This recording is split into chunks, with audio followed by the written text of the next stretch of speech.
You know what time it is? We got a new package from Glarry today. For those of you who have been around since the very beginning, yes, my first video was a Glarry P-Bass unboxing. This is going to be my second Glarry bass and my third Glarry product. I have been waiting for this day for quite some time. The video is not sponsored by Glarry, although I do recommend you check out their products. I will leave links in the description to their website. Put away the old Swiss Army knife. I got that shit from the Alamo right there, Texas. Okay, we got our styrofoam inside, as you can see. Okay, I'm holding this upside down, so the bass is gonna be coming out this way. Okay. All right, this is a Glarry jazz bass, and I got this bass for $89.99 before tax. So we're gonna unbox this, and afterwards we're gonna do a tone demo.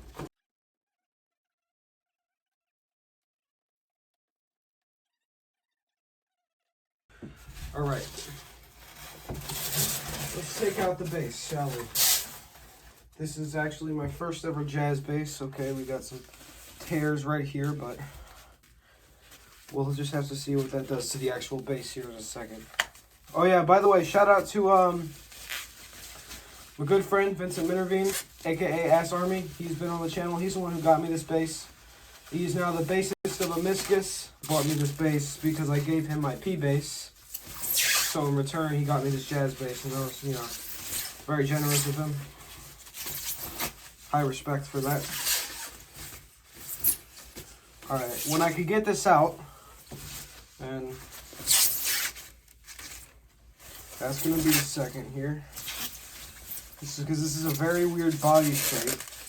Okay, so we have a black back of the body, and wow, okay.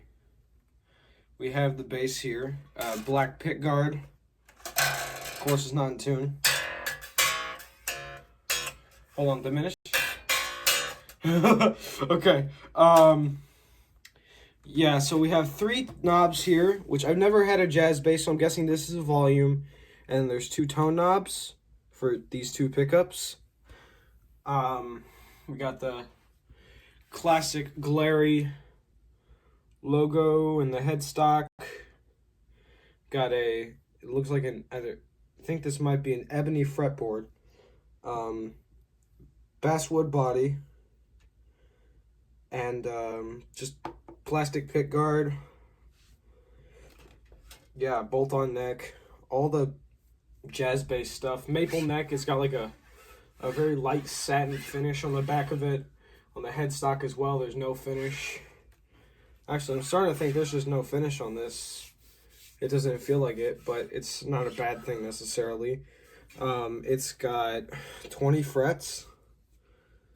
Yeah, we're gonna get some of the other things out of this. So we've got, of course, every Glarry instrument comes with a case, complimentary to the instrument. We got another rubber band here.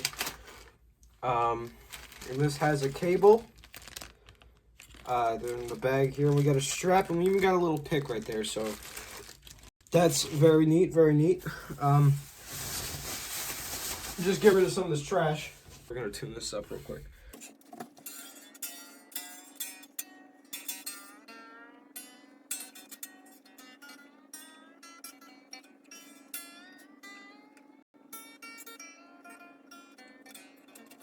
So right off the bat, just looking at it, the action is not that bad. You can see that it's a straight neck just about. I don't know if you guys can see that, but if you look down, not much of anything going on there. Maybe a very slight up bow, but that's not too much of a problem. It looks like, I mean, I don't know how well you guys can see it on here, but on the 12th fret, there's not much space between the string and the fret. I'm gonna do a little bit of a test here. We're gonna see how the frets are. You know, just like going around, like, you know, sliding my hand up the fretboard. There's not anything that's really sticking out, not on this side either. I mean, the frets on here are pretty good. They're pretty well filed. Like I said, you know, there's no finish on the neck, so it makes it a bit easier to play as opposed to if it were a gloss finish like the body. That is quite interesting. Okay, so this bass has no plastic cover on it that I know of at the moment. Yeah, no plastic cover. So that means somebody took it off, which it might have been the manufacturer, but I'm not entirely too sure about it. But let me just take this thing to the workbench. Hey guys, Dango here after the recording, of course. I just want to tell you guys that I ended up taking off the strings. I tightened the truss rod just a little bit to force it to back bow just a bit more because of the very slight up bow. I also conditioned the fretboard, and that was about it. I adjusted the action on the saddles as well. That's about it.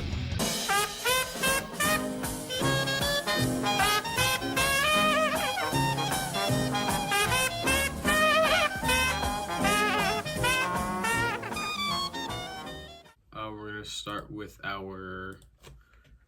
all three knobs turned all the way up. Let's just see what kind of sounds we can get out of this thing.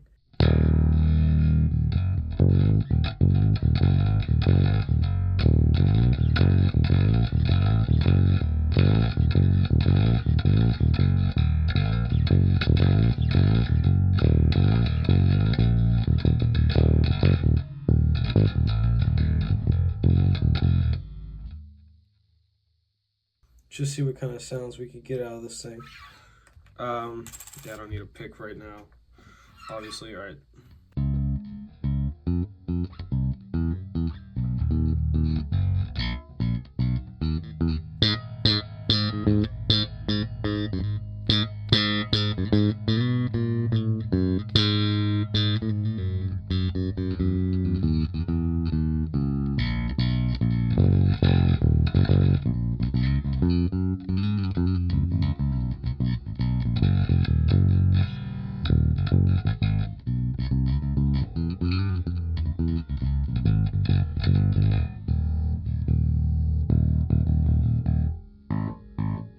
This is a very twangy sound.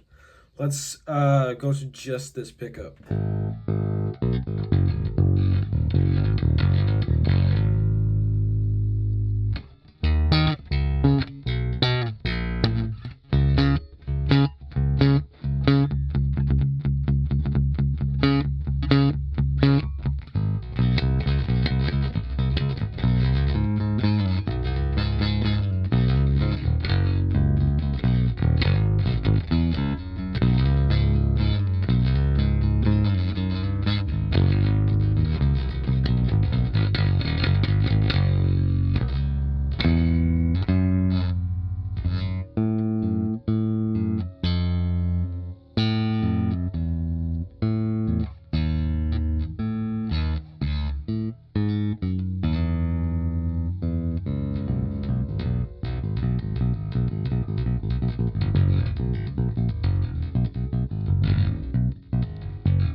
All right, let's just try just this pickup enabled.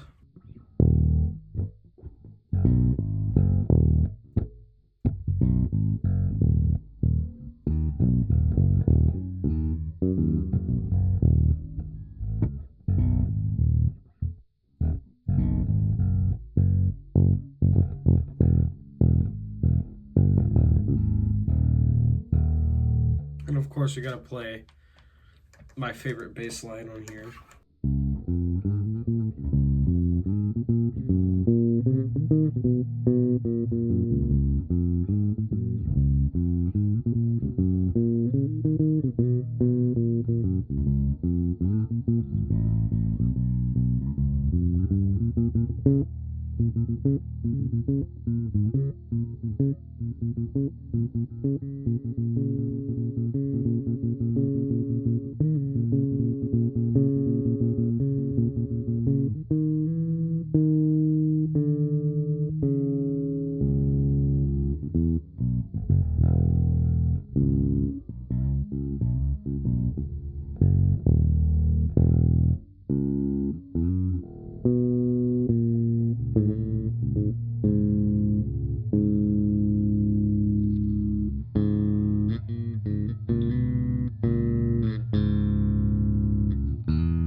All right, my final thoughts with the GJazz bass.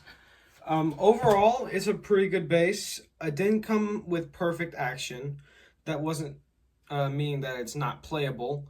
Of course, there's just some minor intonation issues I'll have to fix in the bridge over here with specific strings. It's a very isolated issue here. But the tone is good. You could get a variety of tones just by messing with these knobs right here. And overall, I think this is going to be a really good bass for recording and such. I am going to go off camera here and piece of styrofoam just fell off the neck. Yeah, this is going to be my new bass for recording because I've been wanting a jazz bass for a while. Glarry, please sponsor me someday, please. Okay. I love your products. This is like the most bang out of your buck that you can get for $90 for a bass. Sometimes cheaper when they have sales and stuff going on. Yeah, this is a really good bass. Glarry GJazz bass. Like I said, I will link their shit in the description. Yeah, I'm gonna go play with this thing now. It got me a new toy, so I will see you guys in the next video. Peace.